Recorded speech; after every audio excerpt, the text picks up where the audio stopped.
Hello అండి. చెక్కలు చేద్దాం అనుకుంటున్నారా? అయితే బయట కొన్న స్వీట్ షాప్‌లో లాగా రావడం లేదా? ఒకసారి ఇలా ట్రై చేయండి. కన్ఫర్మ్‌గా అంతకన్నా బాగా చేస్తారు ఈ చెక్కలు. చాలా చిన్న చిన్న టిప్స్ ఉంటాయి. అవి ఫాలో అయితే ఈజీగా చేసేయొచ్చు. సో, ఎలా చేద్దామో చూసేద్దామా మనం చెక్కలు? దీనికోసం ఒక బౌల్ తీసుకొని 1 కేజీ బియ్యం పిండి తీసుకుందాము. తర్వాత దాంట్లో తగినంత సాల్ట్ యాడ్ చేసుకుందాం. తర్వాత 2 టేబుల్ స్పూన్లు నువ్వులు, కొంచెం వామ్, అలాగే 1 కప్పు మినపగుళ్ళు గంట సేపు నానబెట్టి కడిగి యాడ్ చేద్దాం. అలాగే ఒక హాఫ్ కప్ సగ్గుబియ్యం కూడా కడిగి నానబెట్టి యాడ్ చేద్దాం. తర్వాత మనం కరివేపాకు కూడా కొంచెం చిన్న చిన్నగా కట్ చేసుకుని యాడ్ చేసుకుందాం. దీంట్లో మనం కొంచెం పచ్చిమిరపకాయ రసం కూడా యాడ్ చేసుకోవచ్చు, ఆప్షనల్ అనమాట అది. ఇవన్నీ బాగా మిక్స్ చేసుకుందాం. తర్వాత ఒక 250 ml అంటే ఒక పావు కేజీ నెయ్యి వేడి చేసుకుని దీంట్లో యాడ్ చేసుకుందాం.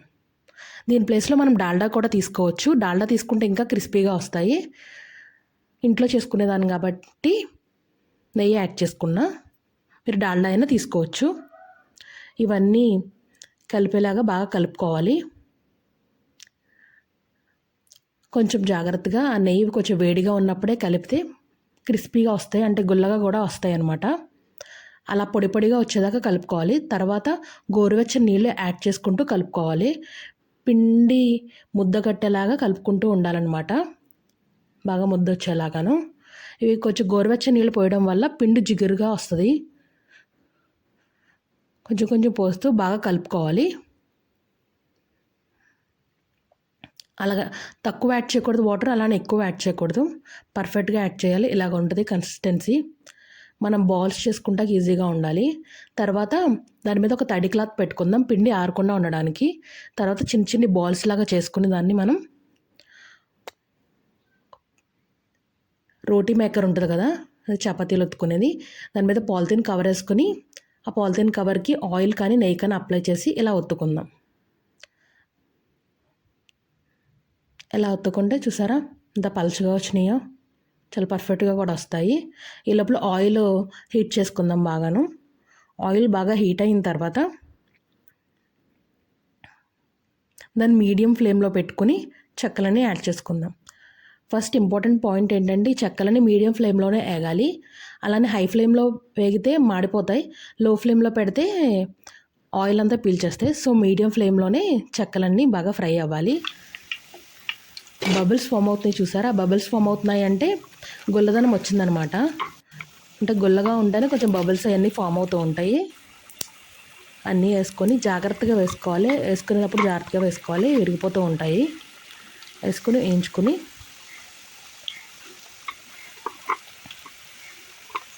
ఇవన్నీ బాగా కూడా ఫ్రై చేయకూడదు, జస్ట్ గోల్డెన్ బ్రౌన్ వచ్చేంత వరకు ఫ్రై చేసుకోవాలి. ఎక్కువ ఫ్రై చేసుకుంటే ఫస్ట్ దాంట్లో వేగినట్టే ఉంటాయి, తర్వాత బయట తీసిన తర్వాత చల్లారిన తర్వాత మాడిపోయినట్టు ఉంటాయి. సో గోల్డెన్ బ్రౌన్ వచ్చి లైట్ గోల్డెన్ బ్రౌన్ వచ్చేంత వరకు ఫ్రై చేసుకోవాలి.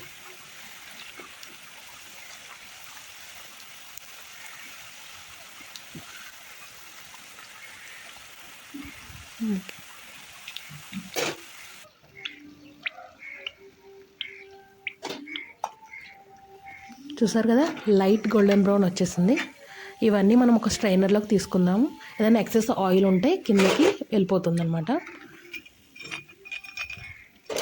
మిగతావి కూడా అలాగే చేసి వేయించుకున్నవాలి. చూసారు కదా, క్రిస్పీ క్రిస్పీ చెక్కలు రెడీ అయిపోయినాయి. ఇవి మన ఇంట్లోనే చాలా ఈజీగా చేసేసుకోవచ్చు. And thanks for watching. Please subscribe my channel lazy thoughts. And comment కూడా చేయండి, నేను ఏమైనా మిస్టేక్స్ చేసినా అండ్ ఇంక నేను ఏమైనా ఇంప్రూవ్ చేసుకోవాలన్నా ప్లీజ్ కామెంట్ చేసి చెప్పండి. Thank you.